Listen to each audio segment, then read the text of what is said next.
All right, so as the slides are coming up, I'll just briefly introduce myself. My name is Gigi, Gigi DeFibri. I work for the TMA. I'm our Associate Director of Research and Education. And today I'm just going to be breaking up the science talks a little bit with some information about the TMA, our programs, and what we do. All right, there we go.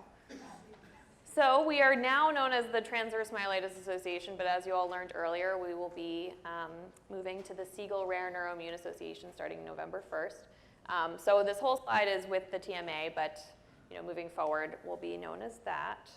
All right, this does not seem to be, there we go. So as we've heard in all of these talks, these rare neuroimmune disorders that the TMA focuses on all involve an inflammatory attack in the central nervous system. So the spinal cord, brain, and or optic nerve.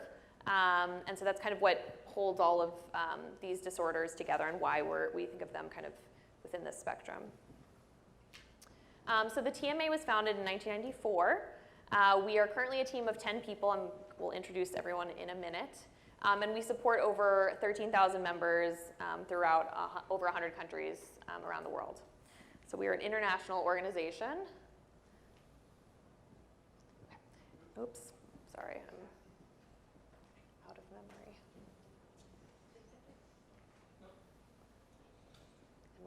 Okay. So again, our community is made up of people diagnosed with these conditions, their caregivers or family members, and medical professionals who treat people with these disorders. So that's all of you in this room. And so our goal is to advance diagnosis, treatment, and research and awareness of these rare neuroimmune disorders. And of course, also share our stories. So here are just a few faces. I'm not sure why some of them are not showing up, but you might recognize some of these folks in the audience so this is just some of our members.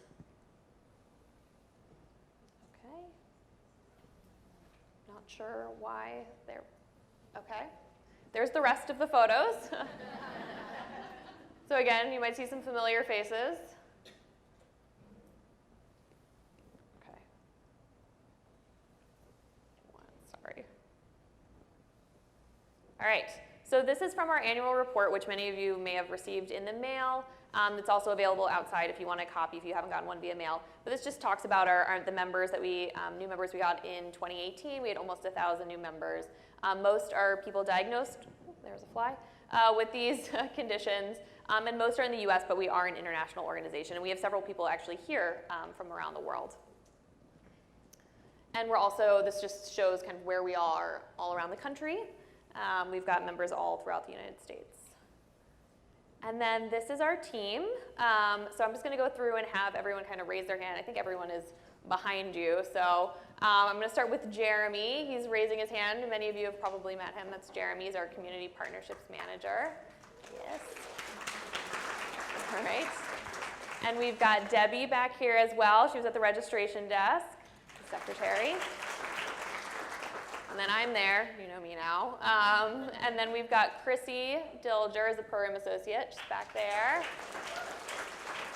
And then we've got our executive director, Chitra, in the back as well.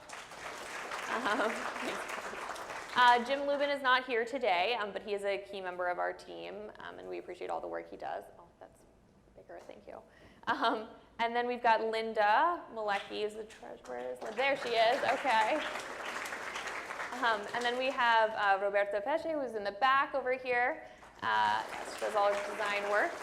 Sandy, as all of you know, is also back there at this point, yay. And then Rebecca, who is our pediatric programs manager, who's back there as well. So these are the folks who, work on these programs and help, this event would not happen without them. So, yes, and if you have questions about anything, feel free to talk to any of us, grab any of us to chat about the TMA and what we do. So again, our mission is to advocate, support, and educate individuals with these disorders. And we do this through various means that I'll go into in more detail. And so just to begin kind of talks about research, when Pauline unfortunately passed away, the board of the TMA made the decision to create the Pauline H. Siegel Eclipse Fund for research. And there are these kind of key components of the Eclipse Fund that I'll talk about a little bit more. So one is to restore function, and you're going to hear more about this particular study tomorrow with Dr. Greenberg. It's the first FDA cell therapy to promote a restoration of function in transverse myelitis. And so it's starting this year. We're very excited about that. You'll also hear about this research as well, this genetic study that Dr. Levy did at Hopkins. He's now at Mass General, but he'll give a talk about that as well. Our goal is also to improve diagnosis, as you heard in the patient stories. And the patient stories, getting an accurate diagnosis can be difficult, so we know how important that is, especially for getting the correct treatment options. And then also our goal is with the Eclipse Fund is to look for novel therapies. And then some of you may have participated in this. We do have a patient registry called the TMA registry.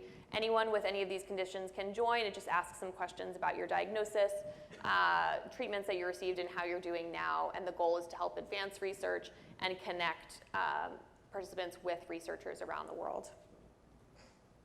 And then just very briefly, our work, this is a highlight of kind of what we did in 2018. So a big piece of what we do is we advocate. So we do this through community events called Walk, Run, and Rolls. How many people in the audience have been to a Walk, Run, and Roll before? Raise your hand if you can. Very nice, okay, yeah. So it's a really good opportunity to meet with others and to raise awareness about these disorders. And Jeremy's your person to talk to if this is something you're interested in doing in the future.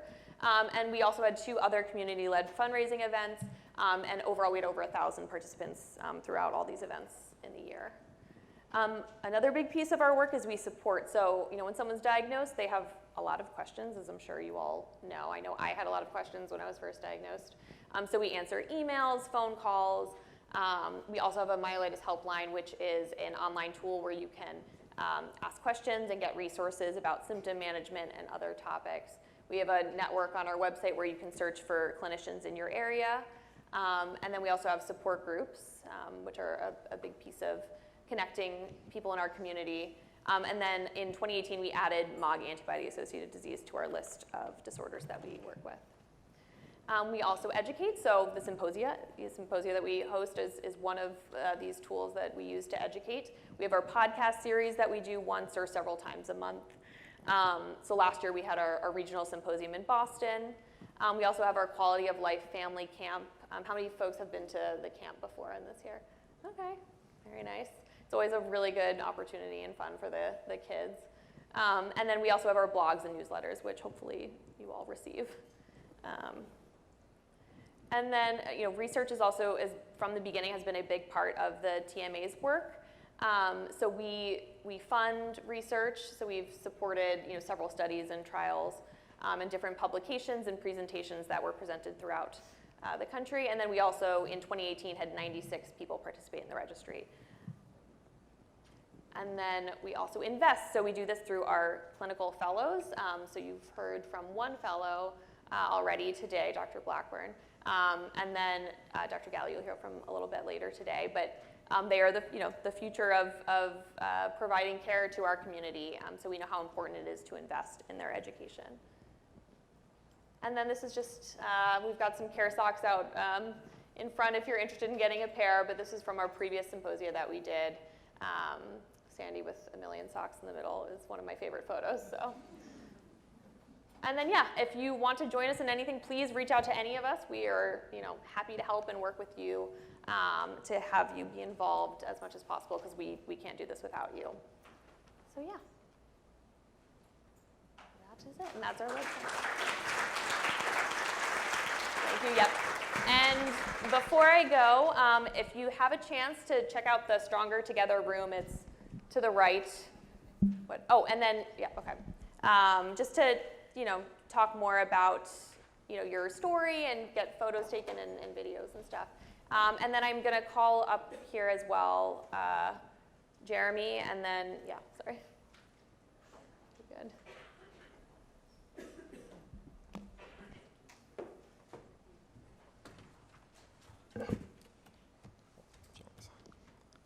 Hi. So as you saw, we're fairly small. There's 10 of us, right? And we 10 people who work, and I work with these people. They're amazing people who work really, really hard. I'm very fortunate to have them as my coworkers. It's awesome. And as you saw, also that we have almost 14,000 people around the world that we're trying to help on a daily basis. And there's, I mean, I went to public school, so I can't do the math, but I don't think 1 to like 1,400 people. It's not a good thing. So, so we really rely on you guys to help us get this message out, to help and support. And so I just wanted to thank a few people here that might be here in the room today. So if we have a support group leaders, I'll try to remember everybody that's here, but if you want to raise your hand so I can call you out. Yeah. And get some. So Barbara is here, and Chris, who helps her out in Dallas, Texas. They're amazing. I've gone to their meetings, so if you're in Texas, you need to go and visit them. I can't see anybody. Julie Lafar is here, and her sister Amy is here, and they've done, they do work in Baltimore and in Maryland and Virginia, and a lot of stuff with the MOG project. And Janelle and Jay are here, and they're from San Diego, and they're amazing. And Nancy's over here, Nancy Dove, and she does the stuff in Illinois. Am I missing anybody that's here? No, okay. So, and then, I am, Gail's here. Well, I'm getting to you, Gail. Sorry. So we also are doing, so Gail's gonna be doing a new support group in Arizona. So we're gonna hold our first meeting in October. But, so Gail is also done, Gail and Kimberly, who's with her, they are part of the walk, run, and rolls that Gigi was talking about. So they did one in Arizona. They've done 2 in Arizona now. We have the 3rd one coming up in February or sometime like that. It's awesome. Like 100 people come out. It's great. Nancy's done them in Chicago. We just had one like last Sunday. It's a beautiful event. It's amazing. Julie has done 2. They did one in DC. They did one in Lower Maryland. And who else has done a walk run? Barbara's done a walk run and roll in Texas. So, so there's all those people that help, and those are awesome events. And again, there's not enough thank yous for all the hard work that you do. And then also, some of you, how many people here have done a personal fundraiser or some other event that has raised money and raised support? If raise your hand, please. Yeah, and Zach, they did a golf event, and you might see the sign out there. They have a golf event there, and so we couldn't do any of this work without all of us together. So Stronger Together, the medical professionals that are here that volunteer their time to come here and speak and talk to you on this weekend. Martha Mann was here helping stuff, name badges and helping out with that. And then we have all the sponsors, that help make this thing happen.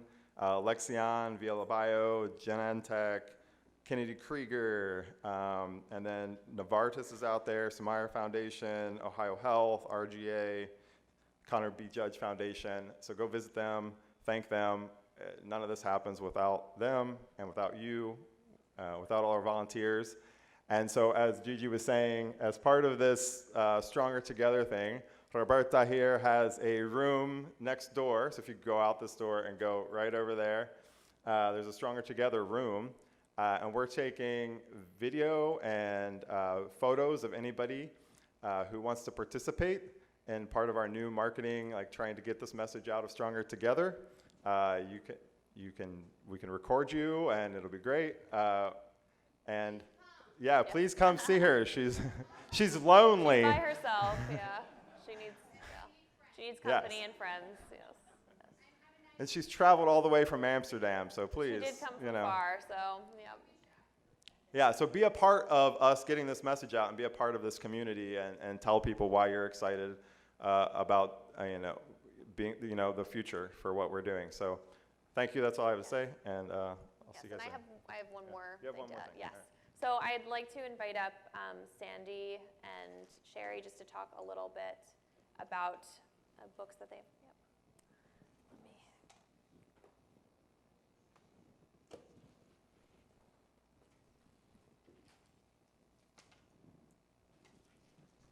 So I just wanted to take a minute to make sure that everyone was aware of the book that is available. It is The Patient Experience with Transverse Myelitis, an Anthropological Perspective. My background is cultural anthropology.